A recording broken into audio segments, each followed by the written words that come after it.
Welcome back to the channel there, Papa's Posse. Once again, it's time for Papa's comic books, coffee, and more. Before we begin, don't forget about that QR code there. Take it to my eBay, my Instagram, and my YouTube channel. Okay, let's see what we have today. Dalgoda by Jean Stranard and Dennis Fujitakes, number 7, $2 back in 1986. Title of this story is The Canine Mutiny. Not the Cane Mutiny, but the Canine Mutiny. Now don't forget, this book and others are available on my eBay page, Papa's-Comic-Books. Please hit that like button down below. Please hit that subscribe button and leave me a comment. Tell me what you thought about it. Okay, without further ado, let's get into it. Dalgoda, the Canine Mutiny. I want you to know, Gref, that I'm doing this purely out of sense of duty. I don't owe you any favors. I'll get some satisfaction tossing your carcass in a grave. Don't think I won't. Damn your hide, Gref. I don't deserve this. I never did anything to you. First sign of insanity, Dal, talking to yourself. I'm not talking to myself. I'm talking to him. You're tired and all tensed up. Why don't you let me take a turn with the shovel? I am not tense. Ow! See there? You've pulled a muscle. Now will you rest a minute? Ooh, my back. I have to lie down. Ow.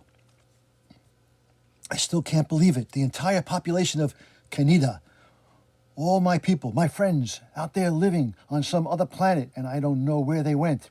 Yes, it's a damn shame. But he knows, and he purposely died without telling me. All because he thinks I stole an assignment from him. Been meaning to ask you about that. It was about 7 months ago. We knew the NIMP Armada was on its way, and someone would be chosen to fly the subspace ship to Earth and ask for help. Oh, gods, nobody knows what really happened.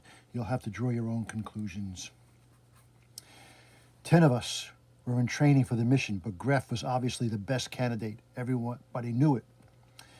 By the last day of training, the rest of us were just killing time. Gref would get the job. I remember the last day clearly. Gref had been called on to recap the details of the mission for the class, rendezvousing with the Air Force vessel here, off the eastern coast of the United States of America. Thank you, Gref. Absolutely correct. You may take your seat. Everyone was proud of Gref, primarily Gref himself. Gref would save Canada from the invading NIMP. Gref would receive a parade down the Champion Way. As for me, my thoughts were elsewhere, especially on Gref's current girlfriend, Ardra, who would be left behind when Gref shot off into subspace. Dalgoda, the Earth Ocean, where the subspace pilot will meet the carrier. Name it.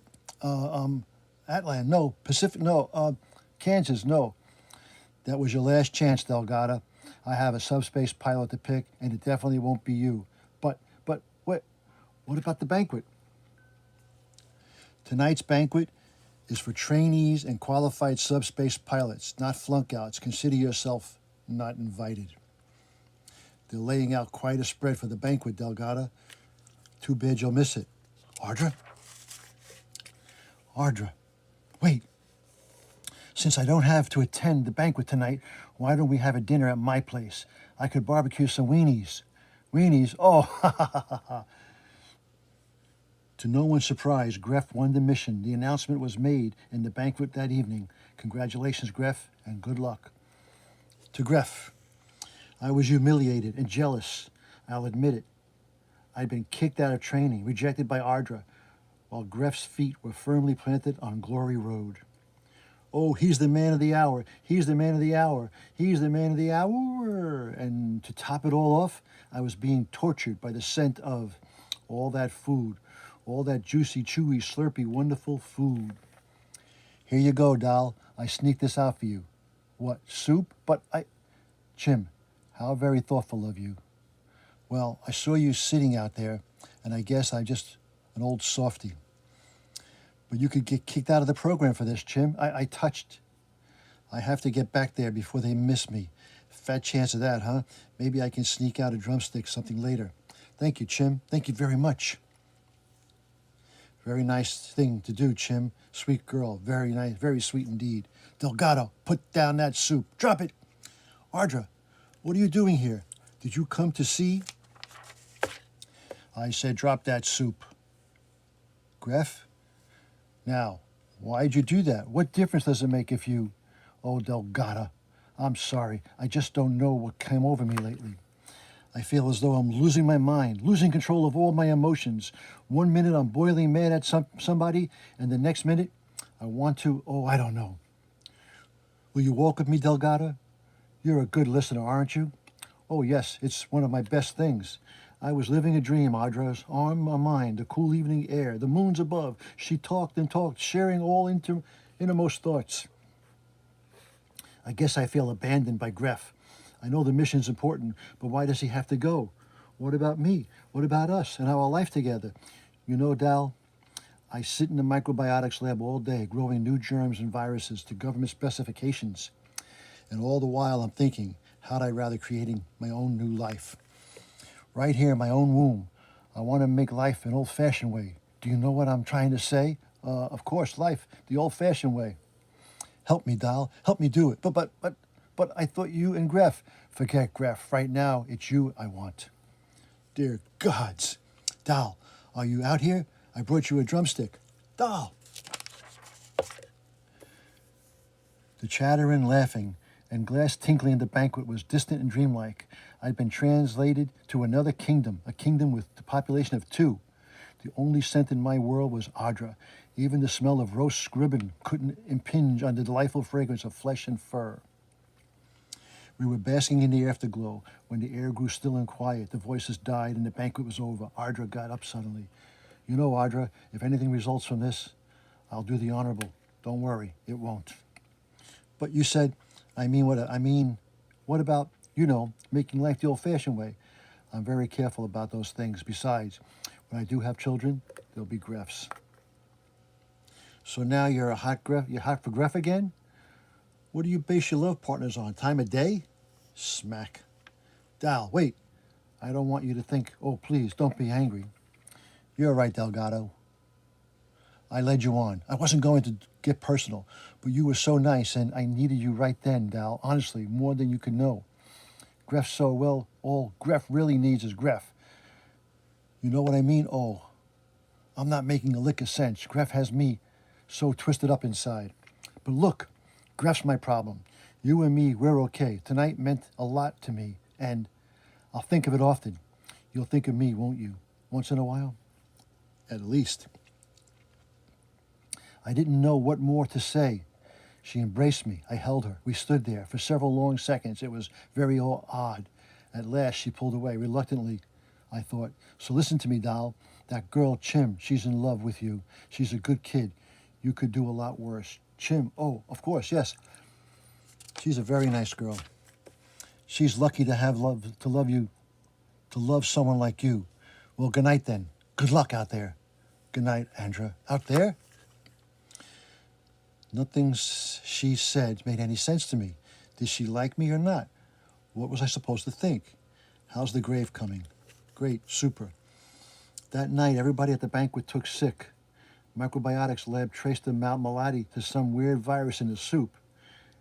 Everyone, Gref included, was sick for 2 weeks, and the doctors couldn't do anything about it. The mission was in peril. They couldn't afford to wait any longer. Since I was the only healthy trainee left, they had to give the mission to me. Did you ever see Audra again? Just once. She requested a transfer to another department. Gref had promised to marry her when we all got well, and she didn't want to be working around experimental germs when she got pregnant. She seemed happy. But I was miserable. Shooting off to Earth to finagle help from a bunch of hairless apes is hardly my idea of a good time. No offense intended. Meanwhile, Gref was accusing me of stealing his stupid mission and vowing revenge. Now, when I finally get home, you find the entire population of your homeward transported to another planet to escape the Nimp Armada, and Gref gets his revenge by not telling you where they went. Exactly. They could be anywhere, Gunner Adra. Chim, I never did properly thank Chim, but they're alive, and you're alive to search for them. Think of that. Yes, that's something, sweet chases, Gref. You know, I think I know where to start looking, too. Sorry to be leaving your homeward, Dal. Yes and no. Seeing Kanita this way, it's like returning to the house you grew up in, only to find it empty and ramshackled. I just want to find my people, Gunner. Without them, Kanita doesn't mean much. Hello, Posey. I've decided where we're going from here to Demeron. Demion? Never heard of it. Sure you have. It's the planet of the Bubble People. It's about 100 light years from here. The Bubble People? Right, the ones who taught us all about subspace. Stark. I have some new coordinates for you. A long jump this time. Very good, Captain. What's this? It looks vaguely like a warp projection. But where's the entire entry coordinate? And the values are all wrong. Just something I've been toying with. The equation is for flying warp out. For dewarping an object that's already in subspace, tracing a secondary vector off the primary one. It predicts the point in real space where the secondary object will pierce the subspace envelope, once you fill in the variables, of course. You mean if you threw out the garbage from a subspace, this will tell you where it turned up in real space? Well, I suppose you could use it for that. Electronic periscopes, death bombs. No, that's wrong. More like torpedoes, subspace torpedoes. I could use timers, not proximity fuses. Excuse me, men. I've got some serious tinkering to do. You know, Stark, our Canadian mathematician said this kind of equation was impossible. Only technically, sir. It shouldn't work, but it will. Rube Goldberg would have liked it. Subspace torpedoes? Ready for a little battle action, Posey? Minutes later, the three ships, the biosphere, humankind's late refuge from a world at war, and its two protectors, the warships Lady and Terhune, slide through the teeming otherliness of subspace, that strange dimension where distance curls fetally upon itself and time moves like a floater in Einstein's eye. For the passengers and crew, 25 hours pass uneventfully as the ships pass through 50 light years of normal space. Half a century of travel of light speed, and we've done it in a day. Has anyone ever traveled this far in a subspace before, Dal? No one who's come back. They tried it with an experimental flight once. We don't know what happened to the pilot of that flight. The ship returned on automatic without him. As a matter of fact, there was a mission just like ours, Demian. Remind me to tell you about it sometime. Hey, I know you. You were in the news a while back. Nah, you're thinking of somebody else. I'm nobody. I remember you got drunk and cracked up a freighter. My cousin was doing PM on the Triton when you smashed into it. Damn near killed him. It wasn't my fault. I didn't realize. I've got this yeast infection, see, in my intestines. I didn't know it at the time, but the yeast was turning all my carbohydrates to alcohol. Sure, buddy. Whatever you say. I got to remember that one. It's true. I can eat a plate of spaghetti and my guts will turn it into a fifth of Jack Daniels. Honest. Uh-huh.